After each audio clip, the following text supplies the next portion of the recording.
মোৰ YouTube channel healthy life and কেয়াৰলৈ আপোনালোকক স্বাগতম। আজিৰ নৱপ্ৰজন্ম আগৰ লোকৰ দৰে সুস্থ সবল আৰু নিৰোগী হয়নে? বেছিদিন জীয়াই থাকেনে? নহয় বা নাথাকে? ইয়াৰ কাৰণ বাৰু কি আপোনালোকে জানেনে? লোকসকলে যিদৰে জীৱন যাপন কৰিছিল আজিকালি নৱপ্ৰজন্মই হয়তো নকৰে। ৰাতিপুৱা শুই উঠাৰ সময়, শোৱাৰ সময়, খাদ্যাভ্যাস আদি ইয়াৰ প্ৰধান কাৰক। মোৰ চেনেলৰ যোগে আপোনালোকক আৰু সমাজক সুস্থ সবল আৰু নিৰোগী কৰি ৰাখিবলৈ চেষ্টা কৰিম। ইয়াত আপোনালোকৰো সহযোগিতা লাগিব। যাতে ভিডিঅ'টো লাইক আৰু শ্বেয়াৰ কৰি আন 10জনকো আপোনালোকে জনাব পাৰে।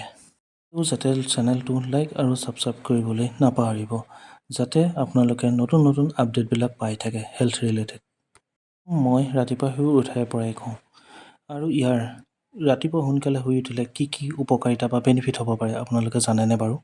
আপোনালোকে ৰাতিপুৱা সোনকালে শুই উঠিলে নিজৰ কাৰণে বেছি সময় পাৰে, যাতে আপোনালোকে সেই সময়ত এক্সাৰচাইজ, য়োগা বা ৱাক কৰিব পাৰে বা খোজ কাঢ়িব পাৰে।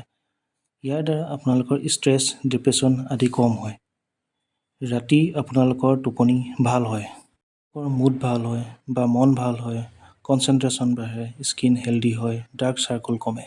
আপোনালোকে ৰাতিপুৱা সোনকালে শুই উঠিবৰ বাবে ৰাতি সোনকালে শুবও লাগিব আৰু ইয়াৰ বাবে এটা নিৰ্দিষ্ট টাইম ছেট কৰিব লাগিব। সোনকালে শুই উঠাৰ অৰ্থ এইটো নহয় যাতে আপোনালোকে বেছি সোনকালে শুই উঠক। ইয়াৰ দ্বাৰা সুফলৰ পৰিৱৰ্তে বেয়া ফল আপোনালোকে পাব, যেনে ডিপ্ৰেশ্যন, এংজাইটি, ইনছ'মিনিয়া, এজিং আদি হ'ব পাৰে।